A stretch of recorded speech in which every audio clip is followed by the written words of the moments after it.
Yo, post-pyramid scheme Pez here.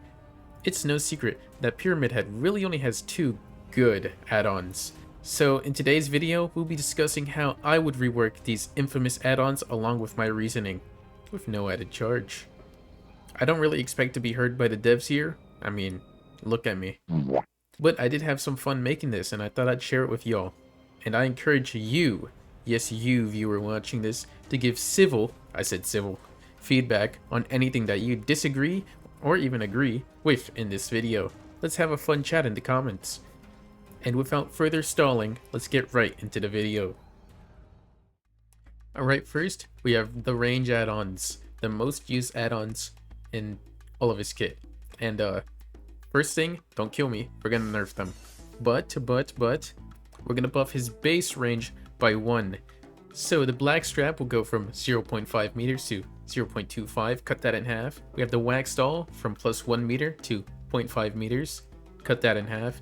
And the Burning Man painting will actually make that one go from 1.5 meters to just 1 meter. We buffed the base range a little bit just so we can encourage different add-on uses, which could be used for different playstyles, which I'll discuss them shortly.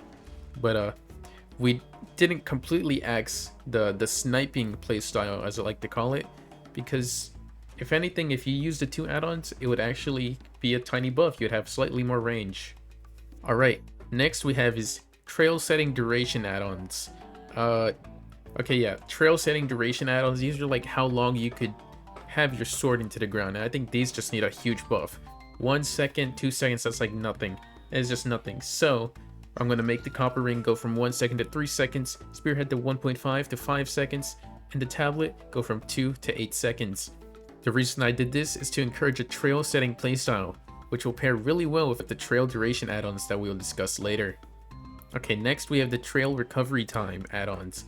These were just completely useless. It just makes it so your power recovers faster, but you barely ever use all of your power unless you're setting trails, but even then it comes back super fast anyways. So instead of that, I'm going to completely rework these. So the dead butterfly, the forgotten videotape, and the photograph are all going to go from being these super useless add-ons where it just makes you recover your power faster to actually being something really nice. So instead of this, for the dead butterfly, anytime you missed a punishment of the dam attack, you will recover 0.1 seconds faster. Don't want to do too much, don't want to make them too overpowered. But the thing is, you could stack these, so keep that in mind. Also, that's a common, so don't be too mad about that one. Alright, for the videotape, we'll make that 0.2 seconds. And then for the photograph, 0.3 seconds, which might not sound like a lot, but the recovering time from when you shoot the thing is about like 2.5-ish seconds. So it's pretty significant, especially if you stack them. And the reason why we did this is like I said, you already recover really quickly. So turning these add-ons into like the missed punishment grace, I guess you'd call it, encourages newer Pyramid Head players to start using their ability more often, because what a lot of people do to just put their sword in the ground and they never actually use the attack. They just use it to pressure at pallets and they just get free hits with their M1, which, if you ask me, is boring. That's very boring. The whole point of Pyramid Head is so you could hit the nice cool shots and make them into your funny little compilation. Wow, look, so cool. But yeah, I think these add-ons not very good for people who are very experienced with Pyramid Head, but for the people trying to get into him, this will be really nice because they'll recover way faster. And especially since the base range was buffed in this scenario, in this concept, you would not be forced to have to run the range add-ons. So yeah, that's why I did that. Alright, the trail duration add-ons, they're also, guess what? Garbage. They're also garbage. Yes, you're telling me the only ones that aren't range are garbage? Alright, so let's do something about that. We're gonna buff these drastically. And in order to not have the whole map covered in trails, we're gonna add a limit to how many trails you can have around the map. You'll see why though. There's a good reason. The lead ring, instead of just being plus 10 seconds, it will be 20 seconds. Your trails will stay in the ground for 20 more seconds, which doesn't sound like a lot, but if you stack them with these other add-ons, it could be quite a lot of time. The music box, from 15 seconds to 30 seconds. Now, that is double of before, and I think having your trails set there for so much time will actually, it will be helpful. It's better than just 15 seconds, because 15 seconds, like, By the time you come back, those trails are gone. It doesn't matter. And a mannequin foot from 20 seconds to 40 seconds. Same reasoning. Same reasoning. Having these buffs to these add-ons will maybe make it nice to pair of other add-ons like the status effect add-ons, or it just makes it nicer to get torment, because it's hard to force it when you're not around. If you're chasing a player, you can get torment really easily, but if you're not around, then it doesn't happen. So I think these would be pretty nice. All right, next we have these killer instinct add-ons. The add-ons that just increase how much killer instinct you get whenever someone steps in your trails. Why would you ever run these? Like killer instinct, you really only need like 1 or 2 seconds to understand where the person is, what's going on. So this is what I propose.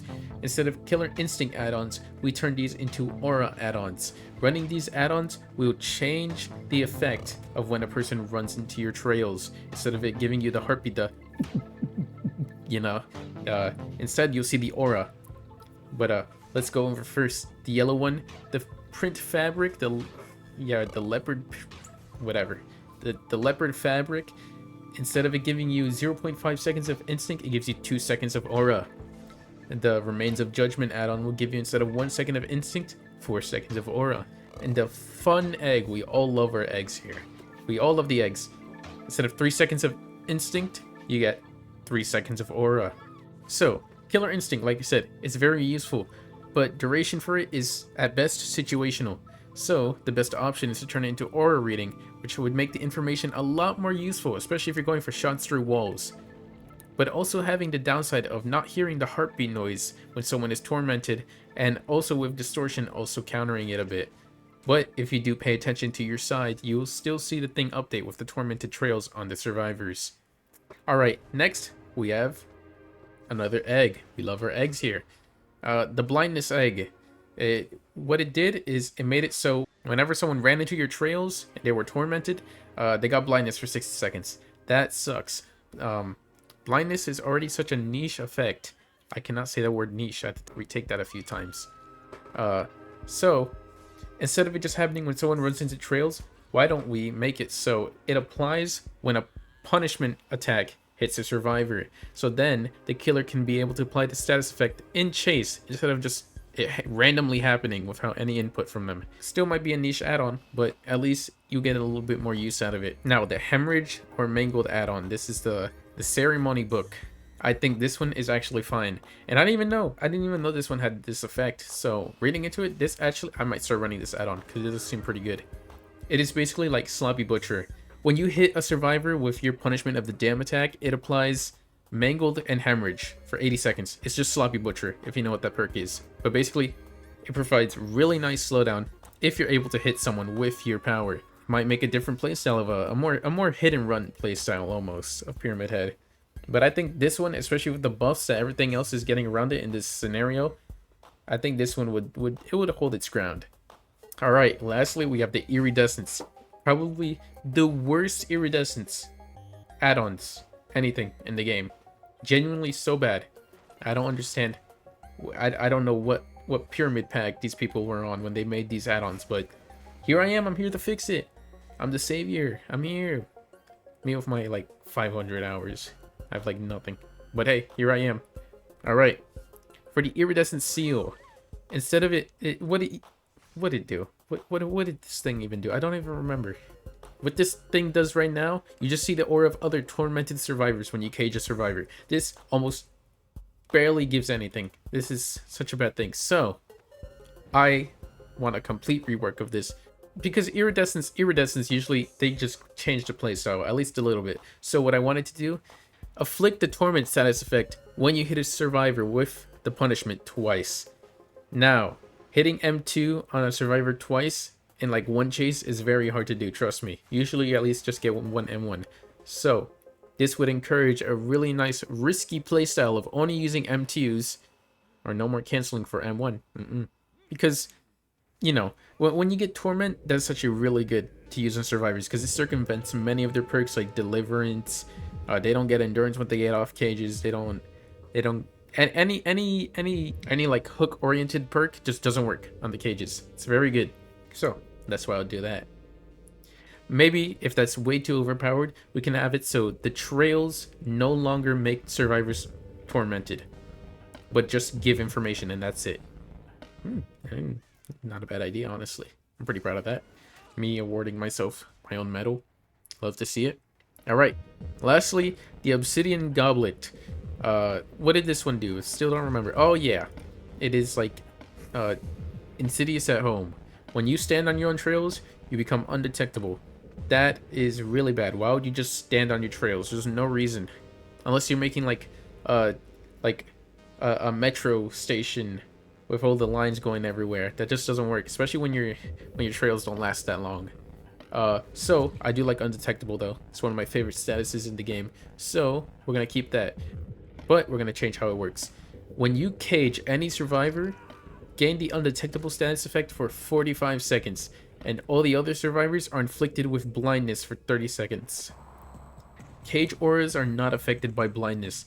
Even if you're blinded as a survivor, like the blindness status effect, you can still see cage auras, which is really nice because, you know, it's really hard to just find those since it's not on a hook and you don't get a notification when someone is caged, like the hooks, you know, like the huge whoosh, the bubble.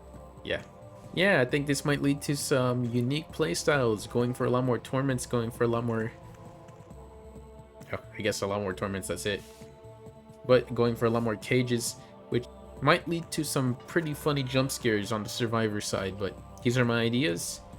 I hope you enjoyed the gameplay in the background. I have nothing else to say, so I guess that's it. Bye bye.